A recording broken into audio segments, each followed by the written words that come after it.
Buongiorno a tutti, benvenuti sul mio canale. Io sono Alfred73 e oggi vedremo come utilizzare questo modulo per la verifica della capacità di una qualunque batteria. Coglieremo anche l'occasione per renderlo portatile, inserendo al suo interno due batterie a litio alimentate, caricate da una semplice caricabatteria 5 volt. Vediamo insieme come effettuare e realizzare questo dispositivo portatile. Disponibile su Amazon ad un prezzo di circa 25 euro, questo tester di capacità delle batterie dispone di un display, di una manopola digitale per l'impostazione dei parametri e di un pulsante di avvio-spegnimento della scarica. Una volta impostata la tensione di fine carica e la corrente di scarica, al termine dell'operazione ci restituirà la capacità della batteria sotto test. Il modulo può essere alimentato con tensioni che vanno da 5 a 30 volt e riesce a misurare batterie con tensioni che vanno da 1,5 a 25 volt. Si può impostare una corrente di scarica fino a 5 A, tuttavia la potenza di scarico non può superare i 35 watt. Questo vuol dire che con una batteria ad esempio da 25 volt non possiamo superare gli 1,5 A di scarica massimi. Diversi sono i parametri impostabili: Over Voltage Protection, la massima sovratensione, la Over Current Protection, la corrente di scarica massima, la Over Power Protection, ossia la potenza massima di scarica, la Low Voltage Protection, cioè la tensione minima al di sotto della quale si interrompe il processo di scarica della batteria sotto test. Tutti i parametri impostabili prima di avviare il test attraverso l'apposito menu. Ad esempio, per una batteria a litio dovremo impostare una Low Voltage Protection, una tensione minima di fine scarica di 2,6 volt.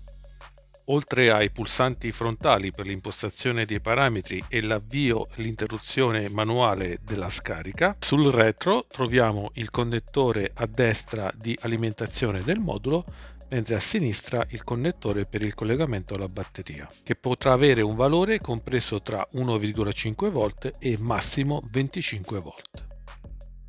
È presente un connettore seriale per collegare il dispositivo ad un computer per prelevarne i dati durante il test. Non manca una ventola di raffreddamento montata sulla letta collegata con la resistenza di carico variabile. Questo modulo è abbastanza compatto e può essere agevolmente inserito all'interno di una scatola elettrica misure 100x100 x 50 mm. All'interno di questa scatola, oltre al modulo, troveranno posto due batterie a litio e un regolatore di carica per le stesse.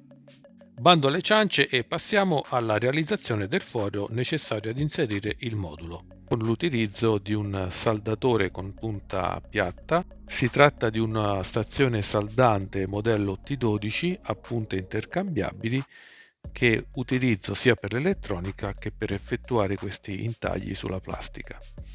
Una volta ripulito con un cutter tutte le sbavature di questo saldatore, vado ad inserire il mio modulo.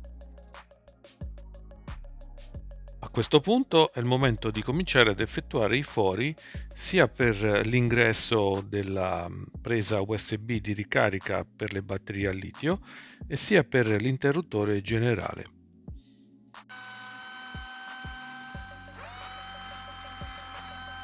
Il diametro finale necessario sarà raggiunto con questa fresa a tazza a diametro variabile.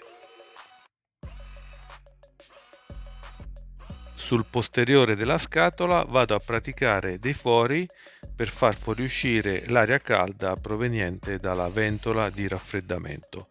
Questo modulo infatti si scalda parecchio durante lo scarico, soprattutto in funzione della corrente impostata. A questo punto vado a preparare il mio pacco batterie 2S 1P composto da due celle in serie che andrò a saldare con questo saldatore spot welder a punti, non prima però di aver impostato la massima corrente di saldatura. Attraverso l'utilizzo di questi lamierini da 0,1 mm è possibile effettuare l'assemblaggio di pacchi batteria a litio.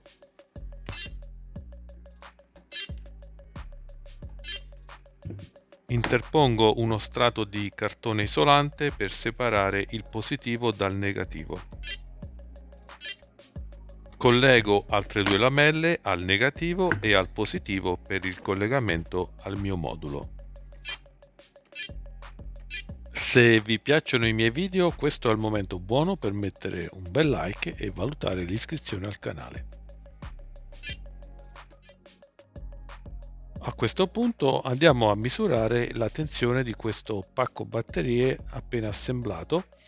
Abbiamo all'incirca 7,6 volt. A protezione delle batterie a litio dobbiamo sempre utilizzare un Battery Management System o BMS, un circuito che protegge le batterie a litio dall'eccessiva carica, dall'eccessiva corrente, dal cortocircuito o dall'eccessiva scarica. Questo modulo è fondamentale per evitare incendi e quindi per garantire la sicurezza nell'utilizzo delle batterie a litio. Nello specifico si tratta di un modulo 2S, cioè studiato per due batterie a litio in serie.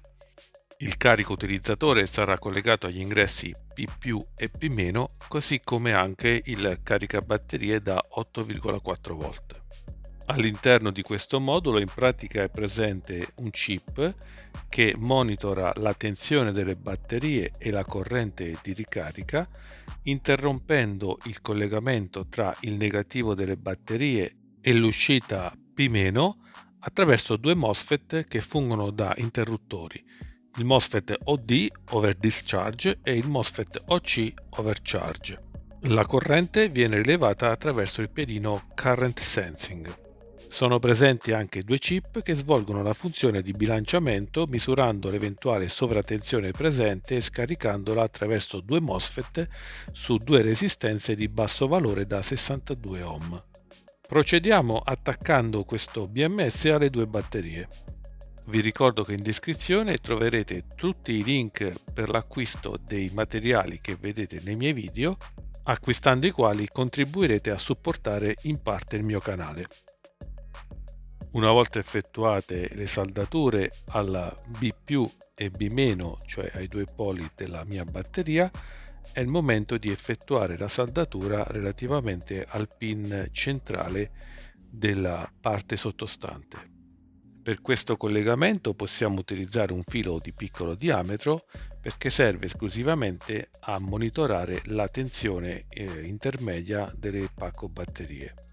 Mentre per il collegamento destinato al carico e al caricabatterie occorrerà un diametro maggiore, in questo caso un diametro da 3 mm che sopporta tranquillamente i 2 A. Maggiore sarà l'assorbimento del carico, maggiore dovrà essere il diametro di questo filo. Cosa importante da sapere è che al momento dell'assemblaggio questi moduli sono spenti e infatti abbiamo una tensione di 0 volt in uscita. Il chip presente in pratica sta interrompendo la tensione di uscita dal pacco batterie per motivi di sicurezza, tenendo spento uno di questi due MOSFET. Se andiamo infatti a misurare la tensione di gate del primo, vedremo che questa è 0, quindi questo MOSFET è interrotto, mentre il secondo è attivo. Tuttavia, essendo posti in serie, basta che uno dei due sia interrotto e il negativo della batteria sarà scollegato dal negativo del carico o dell'alimentatore di ricarica. Per attivare questo modulo e avere in uscita i volt necessari dobbiamo fornire una tensione di 8 volt fornita nel mio caso dal mio solito piccolo alimentatorino variabile. Una volta fornita questa tensione, il mio modulo BMS sarà attivo e sulle uscite P+ P- ritroveremo la tensione delle due batterie a litio. Non solo, ma la protezione sarà subito attiva, cortocircuitando infatti questi due poli, la tensione di uscita verrà momentaneamente interrotta. Fatte queste dovute precisazioni su questi moduli, a questo punto il mio modulo è pronto. Tuttavia, per ricaricare queste batterie da 8,4 volt ho deciso di utilizzare una tensione di 5 volt come quella fornita da un connettore USB. Per questo mi occorrerà un altro modulo, si tratta di uno step up converter che converte la 5 volt in ingresso in 8,4 volt in uscita. Questo modulo si avvale di un MOSFET di commutazione e di un chip destinato allo step up. Questo chip CN3302 non è altro che un alimentatore switching che comanda in oscillazione il MOSFET che, accendendosi e spegnendosi, commuta la tensione da 5 volt a 8,4 volt. Sinteticamente, per chi non conosce il principio di funzionamento di questi step-up converter o innalzatori di tensione, in pratica la tensione presente sulla induttanza L1 nel ciclo di spegnimento viene riversata attraverso il diodo Schottky D1 sul condensatore elettrolitico di livellamento e aggiunta a quella già preesistente. Questo modulo, oltre a segnalare con due LED la carica e il fine carica, interrompe automaticamente la carica della batteria collegata al raggiungimento degli 8,4 volt per quest'ultima. Questo modulo è disponibile per i vari pacchi batterie, andiamo dai 2S 8,4 volt, 3S 12,6 volt e 4S per i 16,8 volt. Sul retro troviamo i flag che individuano il tipo di pacco batteria a cui è destinato il modulo, nonché gli ampere di ricarica previsti. Chiaramente l'alimentatore USB dovrà supportare questo amperaggio. Di seguito ho realizzato lo schema dei collegamenti necessari. Abbiamo il modulo USB che fornisce in uscita gli 8,4 volt destinati al BMS che a sua volta è collegato alla batteria, gli 8,4 volt che siano forniti dal caricatore o dalla batteria arrivano anche al modulo tester di capacità all'ingresso attraverso un interruttore a levetta di accensione e spegnimento. Sui morsetti L- e L+, la batteria sotto test. Bene, a questo punto passiamo all'assemblaggio pratico. Con della colla a caldo vado a fissare il mio pacco batteria completo di BMS all'interno. Per collegare il pacco batteria a tutto il resto ho utilizzato un connettore a molla. Per il collegamento allo step up converter che tra l'altro prevede anche due LED di segnalazione che dovremo rendere visibili all'esterno della nostra scatola. Una volta scelta la posizione corretta, vado a segnare il foro per l'ingresso del connettore USB Type-C.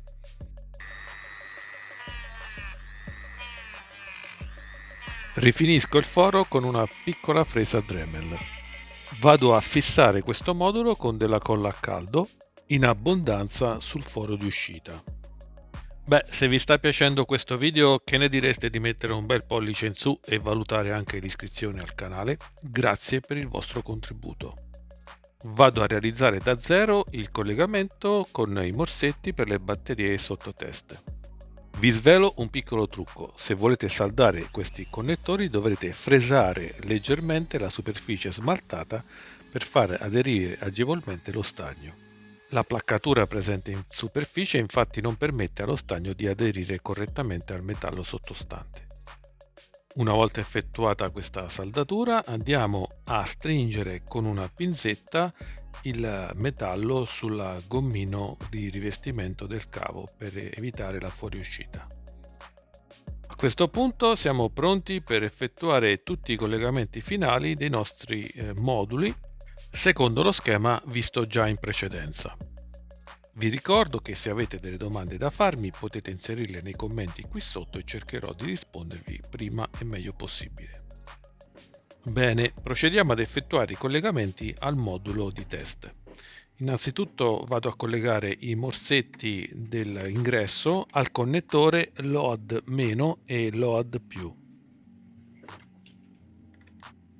Predispongo l'interruttore a levetta che mi serve per accendere e spegnere il mio modulo di test.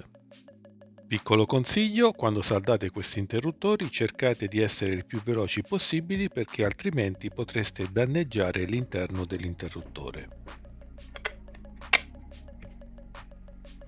Vado a fissare l'interruttore con i dadi in dotazione E per finire ricordatevi sempre che la commutazione di questi interruttori avviene sui due contatti opposti rispetto al verso della levetta. Quindi in questa posizione è acceso, mentre in quest'altra è spento. Una volta collegato anche il positivo di ingresso al modulo, il nostro circuito è quasi pronto. Mi raccomando, quando effettuate questi collegamenti, prestate sempre la massima prudenza nel collegare i positivi ai positivi e i negativi ai negativi, per evitare dei pericolosissimi cortocircuiti che possono innescare incendi. Con le batterie a litio infatti non si scherza. Bene, per finire vado a praticare un foro per la guida d'onda dei due LED di segnalazione dell'avvenuta ricarica delle batterie a litio.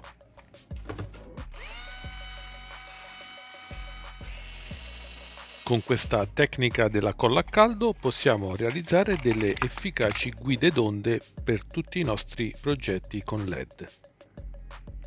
Vado a fissare due pezzettini di bastoncini di colla a caldo sui due LED per creare una guida d'onda che corrisponda al foro esterno per trasmettere il raggio luminoso di segnalazione dell'avvenuta ricarica. Bene, a questo punto il mio circuito è pronto, vado ad accendere, tutto funziona correttamente, posso rimuovere lo scotch per la guida d'onda. È il momento di effettuare qualche test. Nel frattempo ho anche ampliato la grandezza dei fori per facilitare le operazioni di raffreddamento della ventola. Come prima cosa andiamo a ricaricare le due batterie al litio presenti con questo alimentatore USB che ci segnala anche l'assorbimento. Una volta inserito il connettore Type-C, il mio LED si accende rosso, diventerà blu quando la carica sarà terminata. Nel frattempo che il mio dispositivo si carica, vado a caricare anche una batteria a litio 18650 per testarne la sua effettiva capacità. Terminata la carica di entrambi, andiamo a testare questa prima batteria utilizzando uno slot 18650. Collego i due morsetti positivo e negativo ai due poli della batteria. Vado ad impostare una corrente di scarica di 1 A esatti. Lascio invariati gli altri parametri e vado a settare una tensione minima Low Voltage Protection di 2.6 V, che è la tensione minima sotto la quale non si deve mai far scaricare una batteria a litio. A questo punto posso avviare il processo di scarica.